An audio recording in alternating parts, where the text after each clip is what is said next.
அனைவருக்கும் வணக்கம். இன்னைக்கு ஹிந்தி நியூஸ் பேப்பர்ல என்ன இம்பார்ட்டன்ட் நியூஸ் இருக்கு அப்படிங்கிறத பார்ப்போம். ஸோ ஃபர்ஸ்ட் பார்த்தோம்னா, சென்சஸ் ரிலேட்டடா ஒரு ஆர்டிக்கல் குடுத்துருக்காங்க. ஸோ டைரக்ட்லி சென்சஸோட ரிலேட் ஆகி வராது. But still a derivative of census அப்படின்னு கூட எடுத்துக்கலாம். Census 2025 as a comprehensive citizen registry அப்படின்னு குடுத்துருக்காங்க. ஸோ சிட்டிசன் ரெஜிஸ்ட்ரி அப்படிங்கிறது தான் இந்த இடத்துல கீ டெர்ம். ஓகேங்களா? சிட்டிசன்ஸ வச்சு ஆ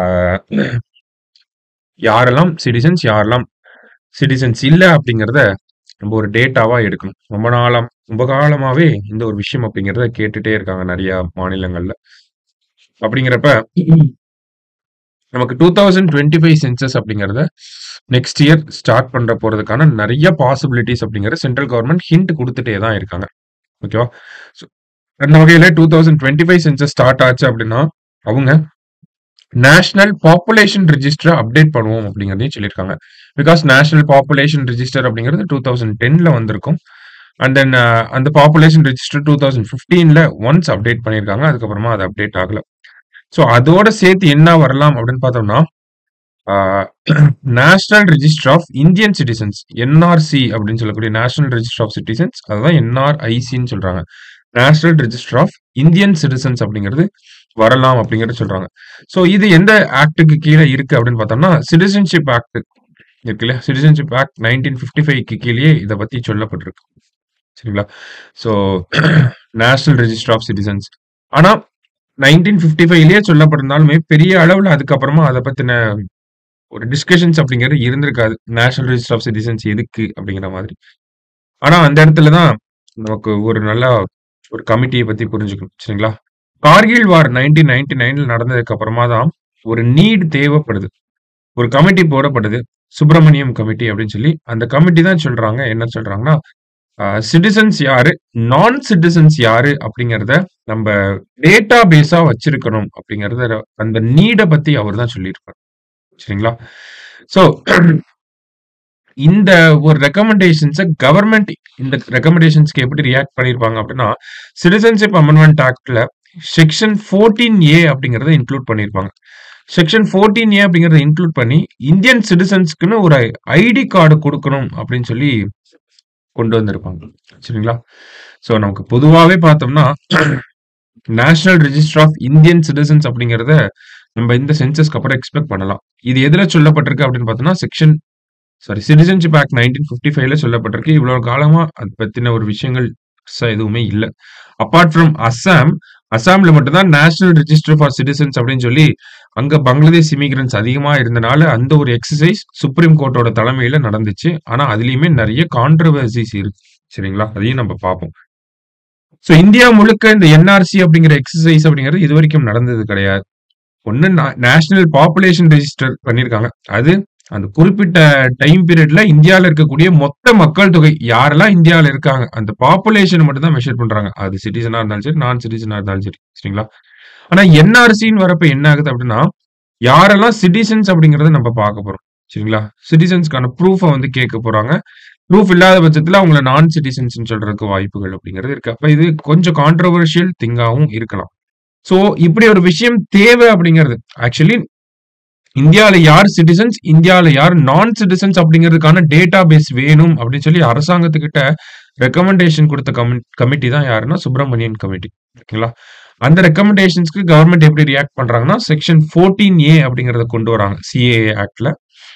அதுலதான் என்ன சொல்லியிருக்காங்க, ஐடி கார்டு அப்படிங்கறத கொடுக்கணும் அப்படின்னு சொல்றாங்க. ஓகே. சோ அப்ப ஒருத்தர சிட்டிசன் அப்படின்னு கண்டுபிடிக்கிறதுல என்ன மாதிரியான நன்மைகள் இருக்கு அப்படின்னு பார்த்தோம்னா, ஃபர்ஸ்ட் திங் நேஷனல் செக்யூரிட்டிய மெயின்டைன் பண்ண முடியும். சரிங்களா? ஏன்னா ஒரு வெரிஃபைடு சிட்டிசன் ரெஜிஸ்ட்ரி இவங்களா தான் நம்ம சிட்டிசன்ஸ் அப்படின்னு சொல்லி நமக்கு தெரியறப்போ ஆஹ், நமக்கு வந்து இன்ஃபில்ட்ரேட்டர்ஸ் அப்படிங்கிறவங்கள ஈஸியா ஐடென்டிஃபை பண்ண முடியும்.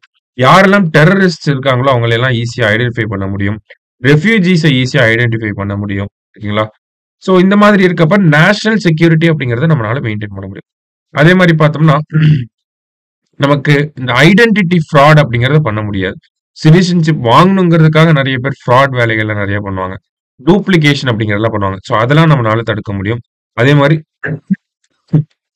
சோ பாப்புலேஷன் சிட்டிசன்ஸ் யாரெல்லாம் அப்படிங்கறது தெரிஞ்சிருச்சுன்னா அந்த ஒரு டேட்டா பேஸ் அப்படிங்கிறது இருக்கும். அந்த டேட்டா பேஸ நம்ம ஸ்க்ரூட்டனைஸ் பண்ணோம்னா டார்கெட்டட் வெல்ஃபேர் ப்ரோகிராம்ஸ் அப்படிங்கிறத நம்மளால குடுக்க முடியும். சரிங்களா?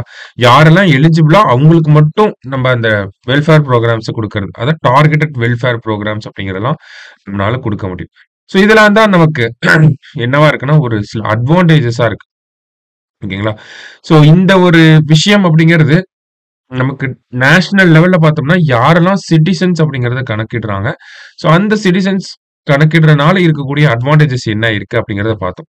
ஓகேவா? ஸோ இந்தியா லெவல்ல இந்த மாரி ஏதாவது ஐடி கார்ட்ஸ் இருந்திருக்கா அப்படின்னு பார்த்தோம்னா, ஒரு சில பைலட் ப்ராஜெக்ட்ஸ் வந்து இருந்திருக்கு. Like multi purpose national identity card MNIC அப்படிங்கிறது இருந்திருக்கு.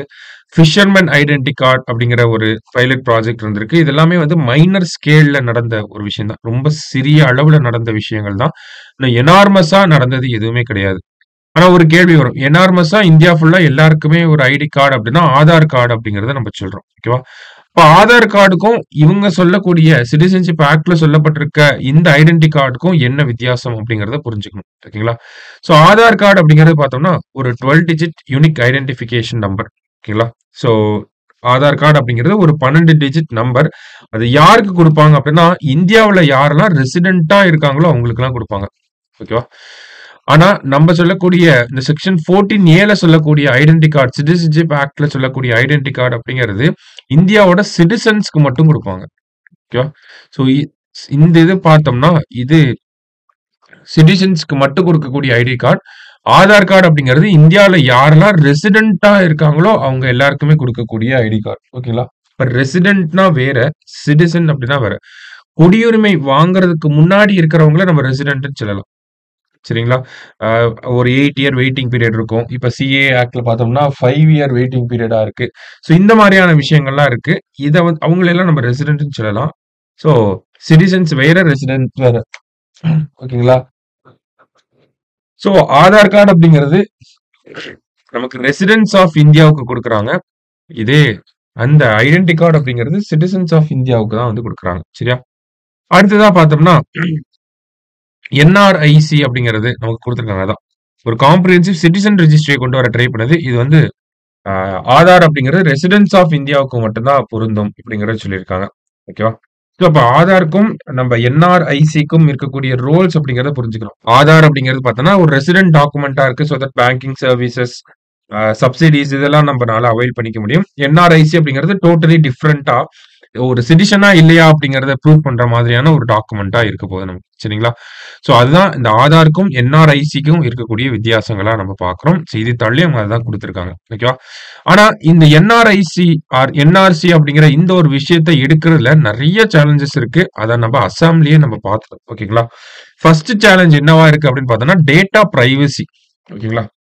நம்ம கிட்ட கலெக்ட் பண்ணக்கூடிய டேட்டா நெறைய டேட்டாஸ நம்ம பெர்சனல் டீட்டெயில்ஸ் எல்லாமே கலெக்ட் பண்ண போறாங்க அரசாங்கம் அவங்களோட ரிஜிஸ்ட்ரேஷன் பர்பஸஸ்க்காக. பட் ஸ்டில் அந்த பிரைவசி அப்படிங்கிறது மெயின்டெயின் ஆகுமா அப்படிங்கிறது ஒரு பெரிய question mark. Because potential misuse of demographic and biometric information அப்படிங்கிறது இருக்க தான் செய்யுது. ஓகேங்களா? டெமோகிராபிக் டேட்டாஸ நல்லாவே மிஸ்யூஸ் பண்ணுவாங்க. அது பொலிட்டிக்கல் ரீதியாவுமே சரி. சரிங்களா? ஸோ இந்த கன்சர்ன்ஸ் அப்படிங்கிறது இருக்கு. இத நம்ம சேலஞ்சஸா கூட போடலாம். ஓகேங்களா? அதனால என்ன தேவைப்படுதுன்னா, ஒரு டேட்டா புரொடெக்ஷன் அப்படிங்கிறது தேவைப்படுது. அடுத்ததா பார்த்தோம்னா, நமக்கு இந்த என்ஆர்சி அஸ்ஸாம்ல எடுத்தனால என்ன ஆச்சு அப்படின்னு பார்த்தோம்னா, நெறைய கிட்டத்தட்ட ஒரு 17 ஃபர்ஸ்ட்டே ஒரு 40,00,000 மக்கள் கிட்ட இந்தியன் சிட்டிசனே இல்லன்னு சொன்னாங்க. அதுக்கப்புறமா ரிவைஸ்டு என்ஆர்சின்னு வந்தப்போ 19,00,000 பேர் இந்தியா சிட்டிசனே இல்ல அப்படிங்கிறத சொல்லியிருக்காங்க. ஆனா அதுல பார்த்தோம்னா நெறைய பேர் 20 வருஷம், 30 வருஷம் இந்தியாவுல இருந்த ஆட்களாவும் இருக்காங்க. அப்ப நெறைய மக்களுக்கு என்ன ஆகுதுன்னா, ஒரு ஃபியர் அப்படிங்கிறது கிரியேட் ஆகும். ஒருவேள நம்மள வந்து இந்தியன் சிட்டிசனா இல்லன்னு சொல்லிருவாங்களோ அப்படிங்கிறது. ஓகேங்களா? ஸோ அந்த ஃபியர் எல்லாம் நம்ப அரசாங்கம் அட்ரஸ் பண்ணணும். அடுத்ததா பார்த்தோம்னா, இந்தியா ஃபுல்லா என்ஆர்சி அஸ்ஸாம்ல என்ஆர்சி எடுத்ததே அவ்ளோ ஃப்ளாஸ்ல இருக்கு. இன்னுமே அதுக்கு ஒரு கரெக்ட்டான சொல்யூஷன் அப்படிங்கிறத குடுக்க முடியல. இப்ப இந்தியா ஃபுல்லா என்ஆர்சி அப்படிங்கிறது எடுக்கணும் அப்படின்னா, அது வந்து லாஜிஸ்டிக்கலி ரொம்ப சேலஞ்சிங்கான விஷயம். அட்மினிஸ்ட்ரேட்டிவ்லி அது ரொம்ப சேலஞ்சிங்கான விஷயமா இருக்கும்.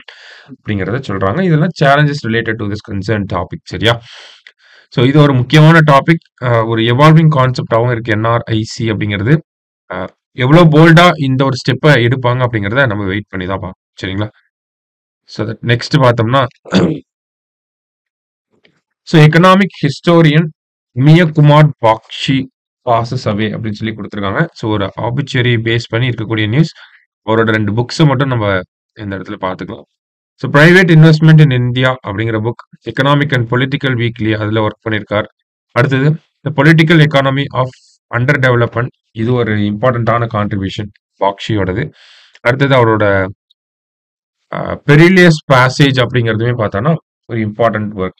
சரிங்களா? ஸோ இதை மட்டும் ஜஸ்ட் நோட் பண்ணிக்கோங்க. நெக்ஸ்ட் பார்த்தோம்னா இந்தியா வந்து ஒரு பாலிஸ்டிக் மிசைலை வந்து டெஸ்ட் பண்ணியிருக்காங்க. ஓகேங்களா? அதாவது நியூக்ளியர் கேப்பபிள் பாலிஸ்டிக் மிசைல், அது எங்க இருந்து பவர் பண்ணியிருக்காங்க அப்படின்னா சப்மரைன்ல இருந்து. ஓகேவா? ஸோ இந்த சப்மரைன்ல இருந்து ஒரு நியூக்ளியர் மிசைலை லான்ச் பண்ணியிருக்காங்க. சரிங்களா? அதோட ரேஞ்ச் பார்த்தோம்னா 3500 கிலோமீட்டரா இருக்கு. ஓகேவா? ஸோ என்ன சப்மரைன் இது அப்படின்னு பார்த்தோம்னா விசாகப்பட்டினத்துல இருக்கக்கூடிய ஐஎன்எஸ் அரிகட். ஓகேங்களா? இந்த சப்மரைன்ல இருந்து தான் லான்ச் பண்ணியிருக்காங்க. ஸோ இதன் மூலியமா நம்ம கிட்ட லேண்ட்ல இருந்தும் நம்மளால ஒரு நியூக்ளியர் மிசைல் அனுப்ப முடியும், ஏர்ல இருந்தும் நியூக்ளியர் மிசைல் அனுப்ப முடியும், சீல இருந்துமே நம்மளால நியூக்ளியர் மிசைல் அனுப்ப முடியும். இந்த மாதிரி கெப்பாசிட்டி இருக்கக்கூடிய ஒரு சில நாடுகள்ல இப்ப இந்தியாவுமே வந்து ஜாயின் பண்ணியிருக்காங்க. சரிங்களா? ஸோ இந்த மிசைலை வந்து K4 மிசைல் அப்படின்னு சொல்றாங்க, நியூக்ளியர் கேப்பபிள் பாலிஸ்டிக் மிசைல். சரியா? ஸோ அதுதான் இந்த நியூஸ்ல கொடுத்துருக்காங்க. And then international film festival India அப்படிங்கிறது அதனுடைய 55th எடிஷன் கோவால நடந்துகிட்டு இருக்கு. நடந்து முடிஞ்சிருச்சு ஆக்சுவலி. ஸோ அதுல பெஸ்ட் ஃபிலிம் அவார்டு அப்படிங்கிறது டாக்ஸிக் அப்படிங்கிற மூவிக்கு வந்திருக்கு. டாக்ஸிக் அப்படிங்கிறது பார்த்தோன்னா லித்துவானியாவை சேர்ந்த சவுலே வெலுவியாட்டே அப்படிங்கிற அந்த டைரக்டருக்கு தான் கிடைச்சிருக்கு. ஓகேங்களா? அடுத்ததா பார்த்தோம்னா விக்ரந்த் மாசி, அவர் பார்த்தோம்னா 12th ஃபெயில் அப்படிங்கிற படத்தோட ஆக்டர். அவருக்கு வந்து கிடைச்சிருக்கு ஒரு Indian film personality of the year award அப்படிங்கிறது. ஓகேங்களா? அடுத்தது வந்து பெஸ்ட் டைரக்டர் அவார்டு யாருக்கு கிடைச்சிருக்கு அப்படின்னா ரொமானியாவை சேர்ந்த new year that never came அப்படிங்கிற படத்துக்கும். And then Philip Noyce lifetime achievement award, Satyajit Ray lifetime achievement award யாருக்கு கிடைச்சிருக்கு அப்படின்னா பிலிப் நாய்ஸ் அப்படிங்கிற ஆஸ்திரேலியன் டைரக்டருக்கு வந்து கிடைச்சிருக்கு. சரிங்களா? ஸோ இதெல்லாம் one of the important awards. So அதனால நம்ம பார்த்து வச்சுக்கிறோம். சரியா? மற்றபடி இன்னைக்கு நியூஸ் பேப்பர்ல இருந்த முக்கியமான விஷயங்கள் எவ்வளவுதான். தேங்க்யூ. சுரேஷ் IAS அகாடமி, வெற்றியின் முகவரி.